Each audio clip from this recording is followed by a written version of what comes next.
Salut, bienvenue dans Jeu de Puissance. Je vais parler pas de NHL aujourd'hui, je vais parler d'une nouvelle ligue qui se monte. Le 1er janvier, une nouvelle ère commence pour le hockey féminin, en Amérique du Nord. Et donc un nouveau championnat se monte, c'est la Professional Women's Hockey League, la PWHL.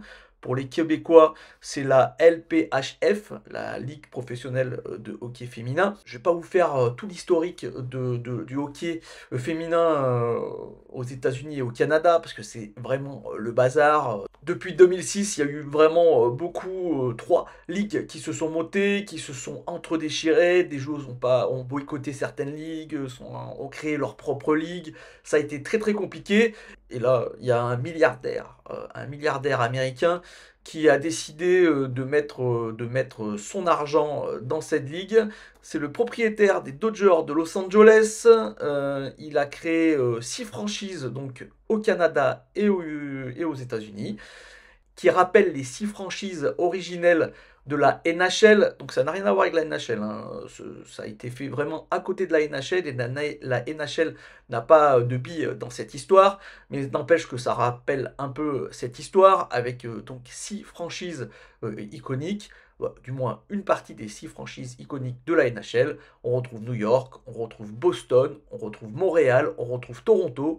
Et il y a 2 autres franchises qui ont été créées, une à Ottawa et une au Minnesota. Et donc ces 6 équipes vont s'affronter dans une demi-saison. On va dire qu'on a un peu précipité les choses. Dans une demi-saison, la vraie saison entière et régulière commencera à la saison prochaine, 2024-2025. Mais là, on a quand même décidé, pour que les filles puissent toucher un peu d'argent, on a quand même décidé d'attaquer une saison, une demi-saison. Il y aura 24 matchs par équipe. Ça va être, à mon avis, très très intéressant, même s'il y a eu, d'après les experts, beaucoup de couacs, du moins, au moins marketing. On attendait du visuel, on attendait des noms d'équipes, on n'aura rien de tout ça. Ça sera des maillots avec juste le nom de la ville.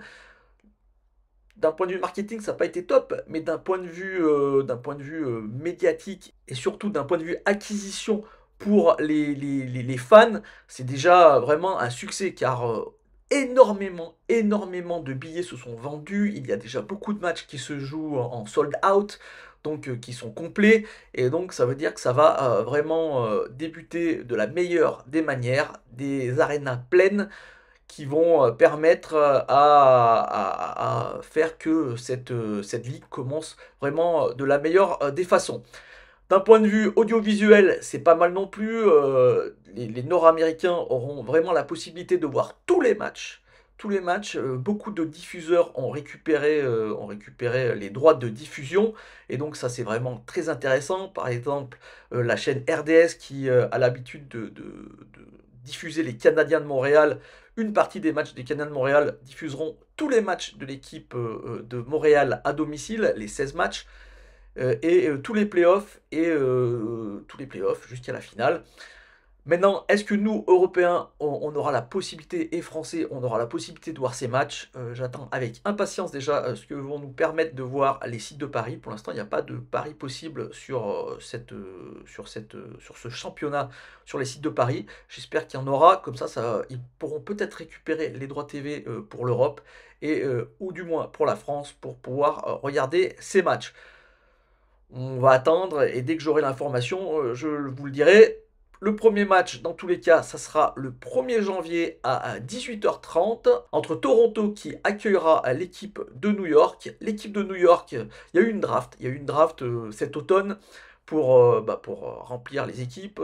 Les équipes avaient le droit de récupérer 3 joueuses, et ensuite ils ont drafté d'autres joueuses. Et on a, nous, Français, une Française qui a été draftée, troisième non européenne à être draftée d'ailleurs. Donc une joueuse qui a beaucoup de qualité, qu'on attend énormément du côté de New York, qui a été draftée à New York. C'est Chloé Horard, qui est une native de Villard-de-Lans, donc une Iséroise comme moi. C'est génial. On va suivre ses performances sur cette chaîne. Dès qu'elle va marquer des buts, dès qu'elle fera des performances particulières, on va la suivre assez attentivement. sur cette chaîne. Donc si vous voulez des informations sur Chloé Horard, eh ben, n'hésitez pas à venir sur la chaîne. Comme j'ai pris l'habitude de mettre tous les buts des joueurs français de NHL, j'essaierai de récupérer les buts de Chloé Horard, si elle en marque, pour les mettre aussi sur la chaîne. Donc un nouveau championnat à suivre. Présentation assez succinct, hein, vous pourrez le dire. Hein, je ne vous ai pas dit grand-chose sur les équipes, sur les effectifs. Je peux vous dire que chaque équipe a 23 joueuses, plus 3 réservistes.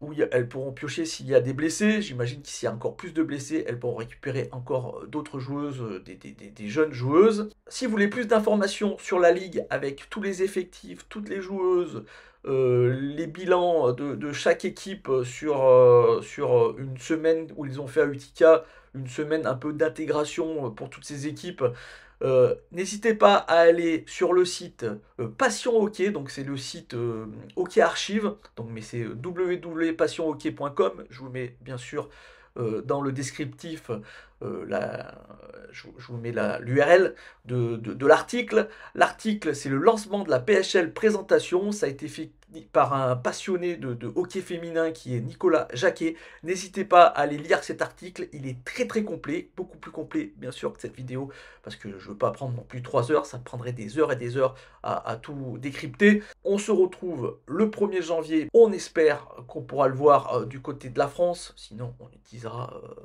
des streaming malheureusement. Et après je vous ferai un petit débrief assez régulièrement de ce championnat comme je le fais pour la NHL.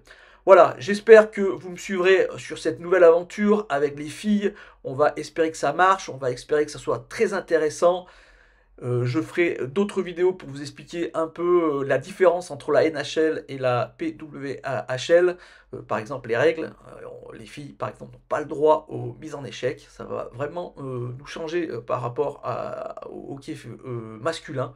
Moi, je trouve ça, voilà, petite polémique de fin. Je trouve ça un peu dommage qu'elles n'aient pas le droit aux mises en échec. Par exemple, le championnat suédois féminin, elles ont droit aux mises en échec. Je pense que ça fait quand même partie du jeu du hockey, et c'était pas parce que ce sont des femmes qu'elles ne peuvent pas se mettre en échec, à mon avis.